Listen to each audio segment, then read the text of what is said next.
Hi guys, it's Mrs. Millison again. We're going to work on the check your understand on page 38, and then we're going to do the one on 39 to 40 at the end. Okay, so we are going to make a histogram.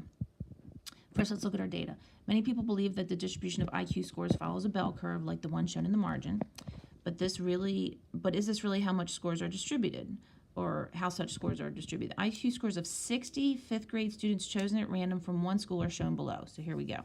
So we have to construct a histogram. So the first thing we need to do is organize this, okay? When we get back to school, we'll do a lot of stuff in the calculator, but you got to understand how to do it by hand so you understand what's happening. So we're going to organize it as we kind of classify it for our histogram, okay? We could do a dot plot if we wanted. Let's see, what's our low? Our low is 82 and our high is 145. So we could do a dot plot, but it might be kind of big. Might not be able to see the shape as well. So what we're going to do is we're going to kind of lump similar numbers together. So like we're going to put all the 80s together, all the 90s, all the 100s, and then all the 100 and teens, 120s, 30s and stuff. Okay, those are called classes. I'm talking in classes of 10, like all the 80s, all the 90s. We could do classes of 5, like 80 to 85, 85 to 90. But I think for this data, a class of 10 would be good. Sometimes when you create a histogram, if you did one class and your data's too lumped or too spread out, you got to try it with a different class, okay? And again, we'll do a lot of this stuff in the calculator when we get back to school, but you got to understand how to do it by hand. Okay, so let's do our classes. So I'm going to do 80 to 90. Are you on paper? Yeah, I kind of want you to do both. Okay, 100 to 110, 110, 120. My highest was 145, so I gotta go to 150. Now, so these are IQs. Okay, so really what this one is gonna be, it's not gonna be 80 to 90 because anybody who has an IQ of 90 is gonna fall in this one. So this is really like 80 to 89, okay? So I'm gonna put this in parentheses. So this is really 90 to 99, 109, 119. Okay? I don't think we have anybody that's 150. Okay, so again, we're going to use these. This is what we're going to have on our histogram, but these are the numbers we're looking for. So I'm just going to go through these numbers and put little tally marks. Okay, so these are my frequencies. Okay, this is number of frequencies that a number. Can you do that so you get that? But you got to be able to get this too. Okay. So let's see, it's going to take a couple minutes. 145 goes here, 139, 126, 122, 125, 130, 96, 110, 118, 118, 101, 142, 134. You getting everything? 124, where's that? 112, 109, 134, 113, 81, 113 again, 123, 94, these are my 90s, 100, 136, 109, 131, 117, 110, see 110's down here, 110, 127, 124, 106, 124, 115, 133, 116, 102, 127, 117, 109, 137, almost done. 117, 90, 103, 114, 139, 101, 122, 105, 97, 89, 102, 108, 110, 128, 114, 112, 114, 102, 82, and 101. Okay, then I'm going to total these. So this is 3, 4, 5, 10, 14, 5, 10, 15, 17, 11, 9, and 2. It's always a good check to add these up, make sure they equal 60. I'll do that real quick on the calculator. They do, not worried about it. Okay. All right, so now we're going to use this to build our histogram. Okay, so you can zoom in on the paper now. Okay, so 80 to 90, 90 to 100, 110. This is going to be my x-axis. Okay, I'm going to do it down here. Give myself lots of room. Okay, so I'm going to start at 80 and go by tens, following the class that I chose. Okay, guys, sorry about that. My iPad ran out of storage, so I had to delete some stuff. Okay, so I finished labeling my x-axis with my IQ scores, so I'm going to label that. Oops. And I went by the same classes that I tallied my data, so I went by tens, okay? Now I need to do my y-axis, which is the frequencies, okay?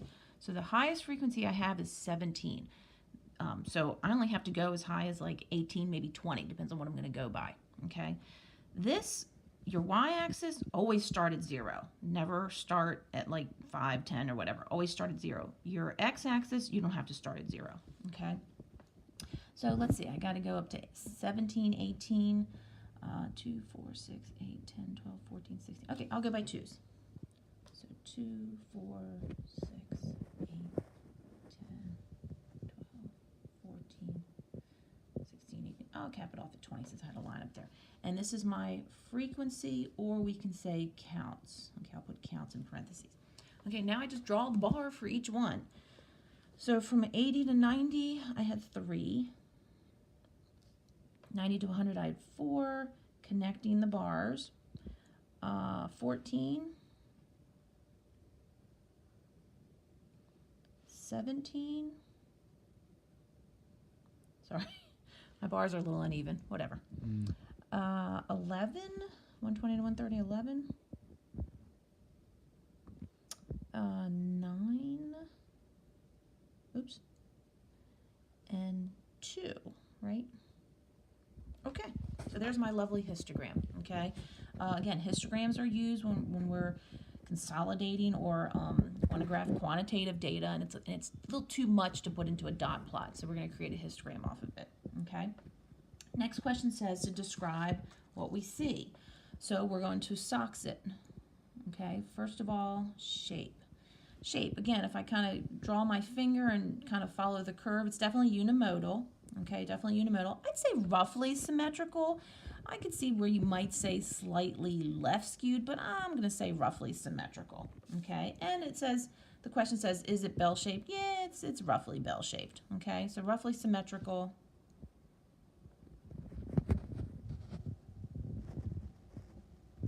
Definitely unimodal. Whoops, unimodal.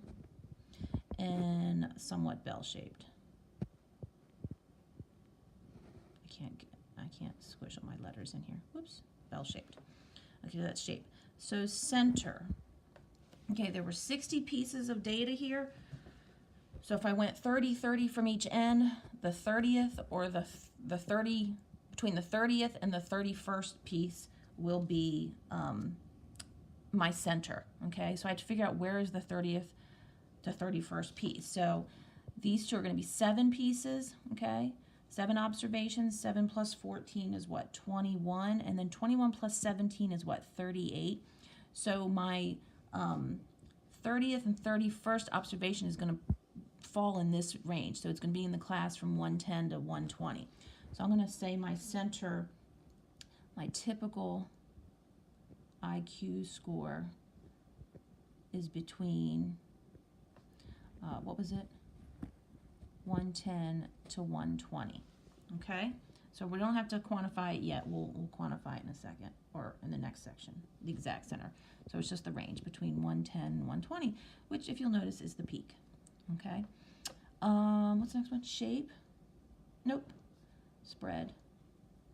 Okay, so again, what's the range of my data? Well, looking at the graph, my IQs go from 80 to 150, okay? So 80 to 150, that's roughly a 70, I don't know, 70 point spread for the IQ scores, okay?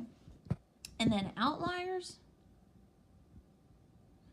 I don't know. I don't really think I see any outliers. Everything's pretty lumped together. It's not like there's a gap right here and then there's a big IQ out here. So I would say there doesn't appear to be any. There aren't any outliers. Okay? Okay, let's finish the next check your understanding because that'll take us like 2 seconds. Okay. All right, come down here, David. Okay, so then you had a little section on the difference between histograms and bar graphs. Bar graphs are used for categorical data. Usually you can convert a bar graph into a pie chart if you want to. Histograms, you can't make a pie chart. Well, I guess maybe you could. I don't know. Anyway, about 1.6 million first-year students enroll in colleges and universities each year. What do they plan to study? The graph on the next page displays data on the percents of first-year students who plan to major in several discipline areas. Okay, so here's our lovely graph using an. So I have percents up here, so 5, 10, 15, 20%, and all the different fields of study. Is this a bar graph or a histogram? Well, it's clearly a bar graph because these are not classes. This isn't 10 to 20, 20 to 30, and so forth. These are categorical. So once we have categorical values down here, it's got to be a bar graph. Would it be correct to describe this distribution as right skewed? Well, looking at it, it looks like it's right skewed. It looks like it's going down to the right. But that's just because of the order of the categories right now, or the order of the fields of study. What if I alphabetize these? Or what if I put them in any other kind of order? That would totally change the shape.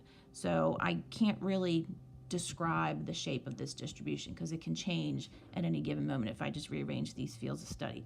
Whereas a histogram, what we just did before, I can't change the order of the data. Okay, numerical data always goes from lowest to highest. So that's the difference between a bar graph and a histogram. Okay, thanks a lot, and I'll see you for the next section. Bye.